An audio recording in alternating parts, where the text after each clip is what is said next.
We all know we should be using testimonials. No secret there, right? And yet, the testimonial source that you're tapping into may potentially be just one and not even the strongest one. I'm Deborah Atkinson. You're listening to what used to be Fitness Marketing Mastery, and by now should be She Means Fitness Business. That was voted on by you, listeners. So you can tell this is for and about women in fitness today, 2022 and beyond, dealing with post-pandemic-itis and what's happened to all of us in the fitness industry and what has continued to give the fitness industry a facelift, which may be a welcome opportunity for some and a scary place to be for others. Because if you're in a gym or studio and people are not yet coming back, or there was a fall off during that has not found its way back because people have found different options and different solutions, don't throw in the towel. It's time just to regroup, not to do the same thing you were doing pre-pandemic to market, because the problems are different. So I'm going to talk a little bit about how you can help yourself market today. And a part of your marketing really, I think, is branding. We're talking about the same thing. It's how you put the message out there. It's not just the message that's so important. So as we dive in to another podcast where I share marketing and sales strategies, sometimes share hormone balancing fitness programming so that you can help those midlife women that women in fitness and health coaching are doing. We're talking about testimonials. So let's dive into this. I've got some testimonial sources here you may want to tap into in this episode. Already asking for testimonials regularly? Okay, you may be tempted to skip this one, but don't. Videos of your successful clients are always going to work, right? But there's something that I would be willing to bet that you're not using that may be the difference for someone pulling the trigger and deciding to start training with you. And it's tucked inside this short episode. In order of testimonial strength, I'd say right now we have this. So I may have missed something. You can let me know in the show notes if you'd like to. Say, number one, there's this level. There's you adding a text quote from a testimonial source and adding their first name and maybe their age.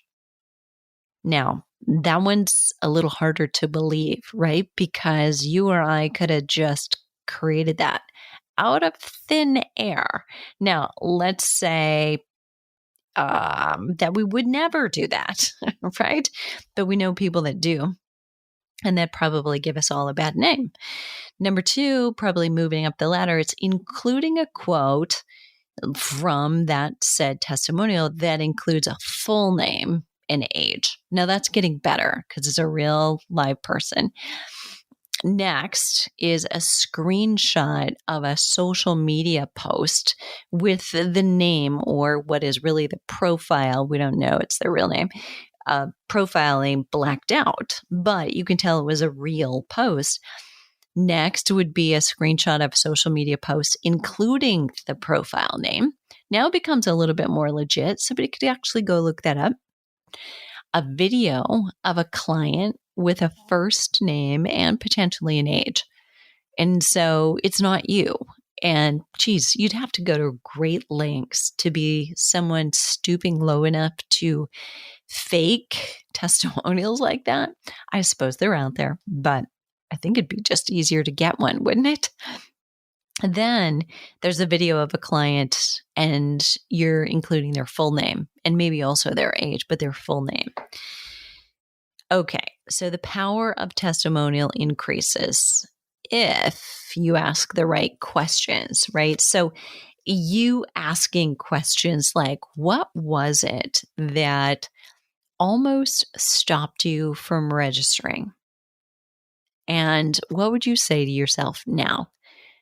If you can get an answer to that, it's kind of a two-parter, but that's golden. because your potential new client sitting on the fence probably needs to hear exactly that, right? All right.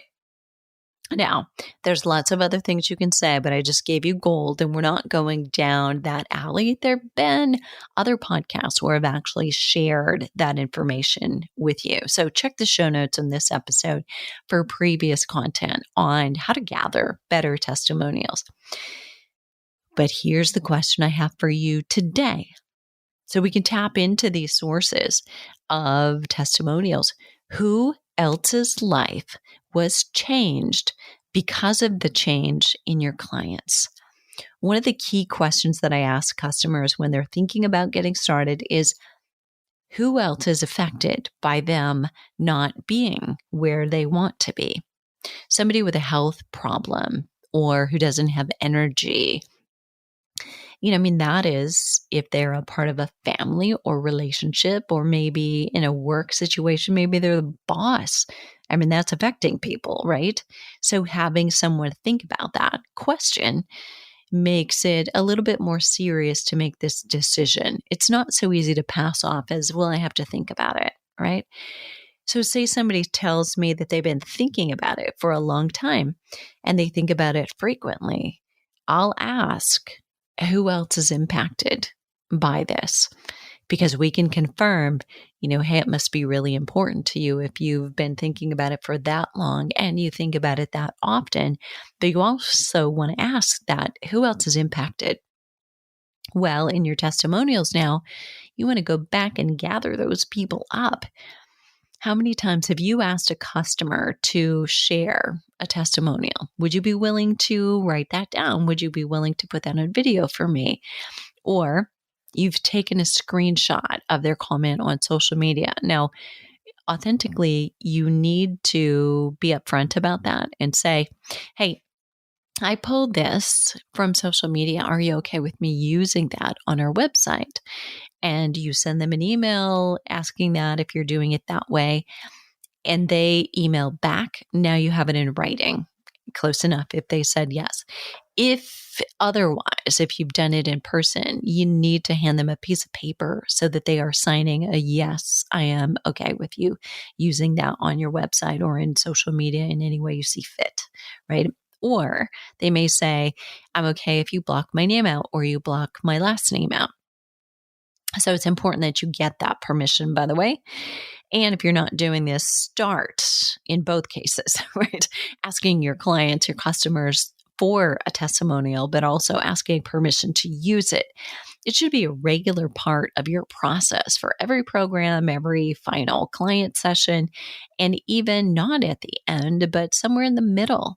And honestly, a couple sessions in, when they're still in the honeymoon period with you, is a great time to ask for a testimonial.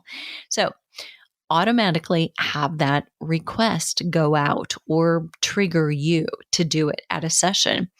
Have another follow-up if they pay no attention the first time to an email.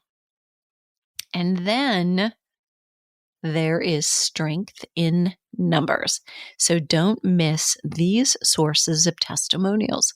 If you and I could answer the question about who else is impacted or influenced by our clients, either feeling poorly, not enough energy, or feeling good and optimal, well, their friends, their children, their partner or spouse, their coworker, either bosses maybe, or employees, or just colleagues. Can you see the power? Just imagine the power of hearing a child, maybe it's a grandchild even, talk about the change in their parent or grandparent. Not only could that put a tear in the eye of a viewer, but it may make them take the leap, because often things get expressed like fears that couldn't be spoken out loud when the fear was felt. Let me say that again. So that fear that maybe a child, in a child's words, is like, grandma can get up again, and the fear, the unspoken fear of someone who is reluctant to get started because of other concerns that they have, maybe about embarrassment or intimidation, or will it work for me? Will I be able to make this work? All those questions. They're also, though, afraid that if they don't, that they may not be able to do the things they want to do with the people that they love. And hearing, some young child say something out loud, grandma can get on the floor and play with me now. She's so much more fun. Saying things like that. You never know what's going to come out of a child's mouth. So I would encourage you to ask, what is it like now? I remember distinctly. And honestly, this is coming to me spontaneously as I do this. But we started a program many years ago when I was still working at a fitness center with 3 locations, almost between 20, 24 trainers working for me.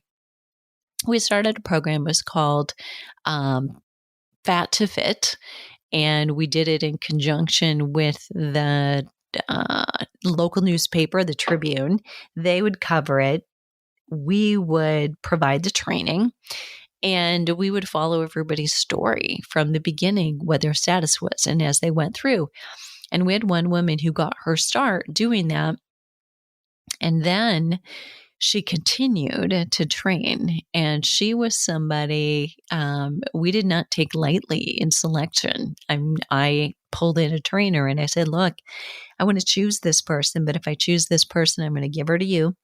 And you and I need to talk about the programming because, she's got some real heart issues. And, she, I think at the time had to restrict her sodium intake to 500 milligrams a day. I don't know if you've ever tried that, but that's really hard. But the difference in her, I remember her saying the first Christmas after the fall, we did this program. And she'd made such tremendous progress. And we invited all of the guests to come to a holiday party along with the trainers. And she said, my granddaughter at Thanksgiving said something like, grandma then versus grandma now, and comparing the pre and the post. And so it's, a whole different version of grandma that she's getting now.